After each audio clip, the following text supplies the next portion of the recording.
All right, this is our larger reading. I just did one on TikTok based off of the High Priestess being in contrary, and this is our reading for the day. So, the High Priestess, as I talked about on TikTok, is the earthly designate for the feminine goddess. So, she's the Pope for goddess, just like you have a Pope for father God, right? The masculine. We have the High Priestess, and she is our guide and our connection to the goddess. And so, what this is saying is that she's being ignored. And you can see this especially in Western society where goddess based religions are virtually non existent. Um, and the feminine is downplayed at every turn. In fact, the feminine is masculated as the masculine. Instead of adopting femininity, it's discarded, and masculinity is dressed up as the feminine. Um, it's a controversial subject. I'll leave it at that. You can think about it. Are we really empowering the feminine, or are we really empowering the masculine being dressed up as the feminine? There was never an issue with someone being a homemaker. Somebody needs to be a homemaker. Somebody needs to take a house and make it into a home for everybody. Take care of all those things that need to happen. Doesn't have to be women who do that. A uterus doesn't automatically make you a homemaker. Somebody has to do that, and the real problem is we don't honor that work in our society. We don't honor our homemakers, and we also don't honor the feminine, and that's not an accident. We don't honor that energy, and it's time to have a reawakening. It's time to honor that. We have a guide in here, the wolf, and that's our guide for this reading. The guide card is who's going to be your partner and help you out walking down this path. Everything that we're presented in physical reality is a set of lessons.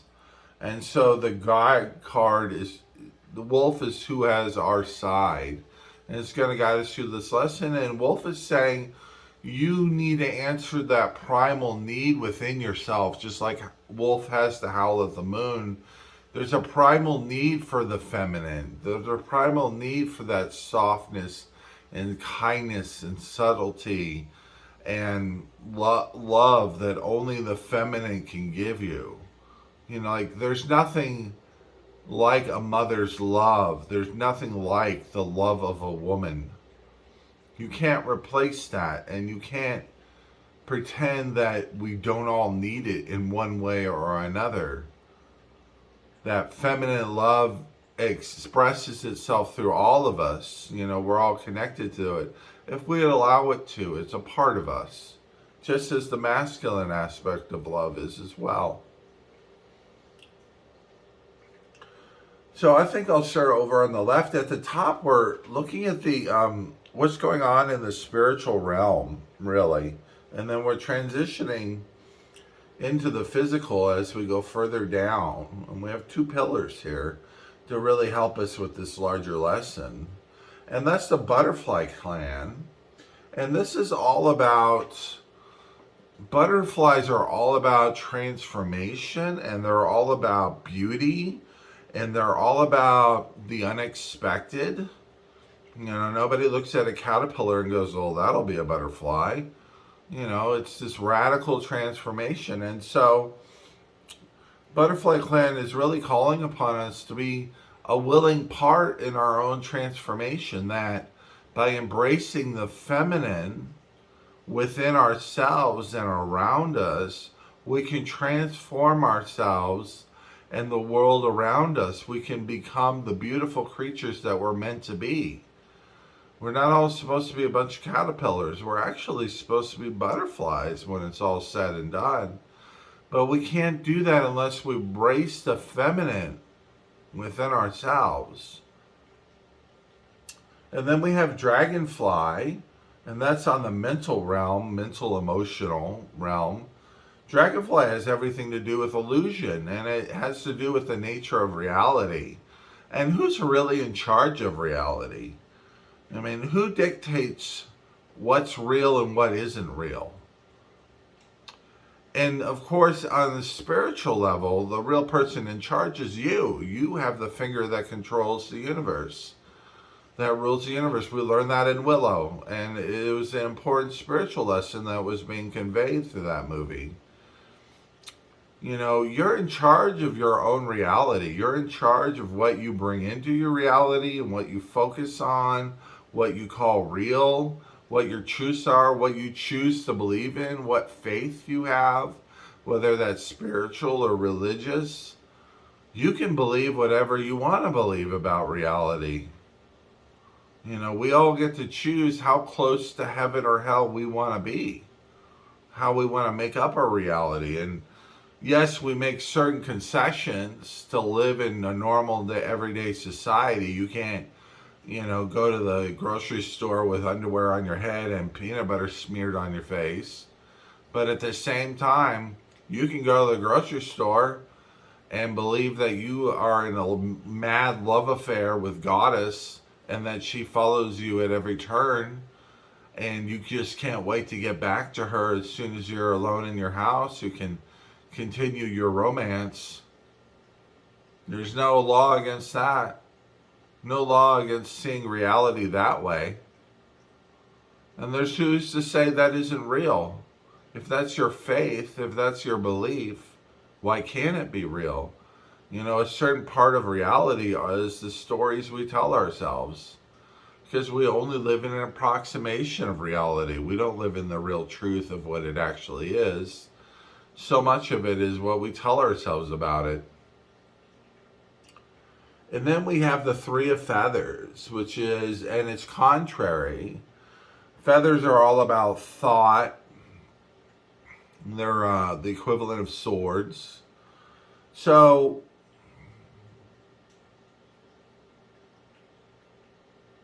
the contrary, that means that we have the trinity of thought, which is represented in the goddess and godhood, as the complete form. So again, this is saying our illusions that we believe, that the illusions, quote unquote, that we believe, ground into what reality is. That we don't live in true reality, we live in an approximation. And that the stories we tell ourselves about reality are what become the truth. So the idea that somehow we know the truth of reality and we live, quote unquote, in the real world, which is a very popular saying, this is laughable, it's ridiculous. Of course we don't. We have very little understanding of the universe around us. We're happy that we have rocket ships and microwaves. Meanwhile, we don't know what 85% of the universe is composed of between dark matter and dark energy. There are vast, vast, vast holes in our understanding, and we choose not to look at them because we find it unsettling. But the truth is, we understand very little about the universe that we live in. So how could we possibly know the nature of reality and what's really going on? No, what's more important is, what do we tell ourselves about reality? What reality do you want to live in? Do you want to live in a reality where you constantly take in the daily news and you're constantly depressed about every little wrong that's going on around the globe? Or do you want to live in a reality where the news stays off because I don't want to hear that crap, and Goddess and I are continuing our mad love affair, and I just got up and turned on all the music that reminds me of her, and I'm just super pumped for the day and ready to go to work? What sounds better to you? And what's to say one is more real than the other? I have news to tell you about the news is you can't affect any of those events that are going on around the globe. You can't change one iota of them. But you can't have a mad love affair, have a total control over that, and have that be the story of the day. On the other side is the Nine of Pentacles, which again is almost complete mastery of the physical realm, and it's the attention to detail. You know, it's Saturn and Virgo, so we're as grounded in reality as we possibly can, and we're playing against the details. And I would say, in contrast to this reading, it's saying, who's in charge of the details of reality? Like, how much money is in your bank account? What's the last time you put gas in your car? Things like that, the details of reality that keep everything going. It's important to keep those in perspective as we tell ourselves our story. So we need to keep going to work and get our paychecks so we have a positive balance in our bank account. But besides that, we can tell ourselves whatever we want about reality as long as we take care of our basics. So we have the Eight of Swords, and it's a woman that's tied up with a bunch of swords around her. And this says we've been held hostage. You know, we've been held hostage by our culture and society. Our culture has told us, no, no, no, no. You need to believe this about reality. You need to watch the news all the time. You need to be worried about every little thing that's going on in the world. And that's the only way to operate in reality. That's the true reality. And I'm here to tell you that's not true whatsoever. We've been held hostage by that line of thought in the Western world. You can skip the news every day and be perfectly fine. Believe me, if there's something important going on in your world that's going to affect you, someone will mention it to you. It will come up in conversation because plenty of people watch the news. All right, plenty of people are going to hear this and say, what, are you crazy? I can't possibly stop watching the news. I won't be living in reality. And the truth is, you're picking the worst form of reality to live in. You're getting as close to hell as you possibly can. You're ingesting every little wrong that's going on around the globe and making it your own personal issue. You don't need to do that. You don't need to be informed about all that stuff. Look outside. What kind of day is it? Is it raining? Is the sun out? That's all you need to know. How do you feel today? You know, what's going on with you? You know, is your apartment or house dirty? Maybe you need to clean it up a little bit. That local reality, what you see right in front of you, the one that has nothing to do with the television set or what's coming across on social media on your phone, you know, being so plugged into what's going on around the world is ruining our reality. It's time to unplug and realize that stuff, I don't need it. I don't need to ingest all this negativity, right? I get to decide what my reality is composed of and what I choose to focus on. I define reality. And then at the bottom, grounded reality on the physical plane is the Four of Wands. And it's two people dancing on a rooftop. And, you know, the cards are kind. They're really telling me, hey, you're right on here. We can literally go dancing on the rooftop. Who's to say that we can't? You know, allow yourself the freedom of truly exploring the opportunities that are in front of you. You know, dancing on the rooftop, who does that?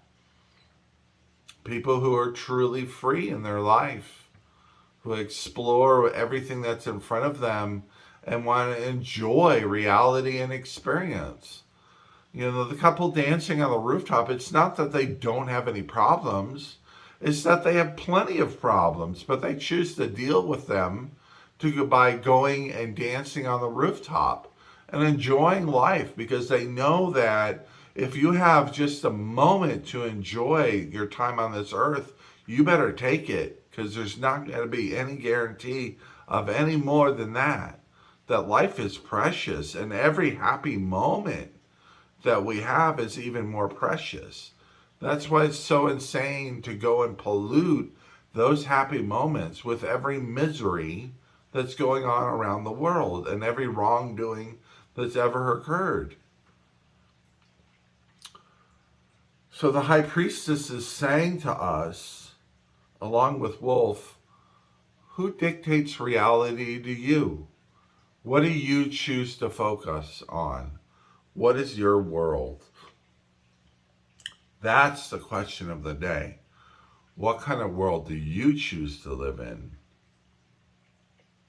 And that you can truly set yourself free with whatever you choose to tell yourself about reality and how it works and what's really going on. This is your life. This is your story. Take in charge of it.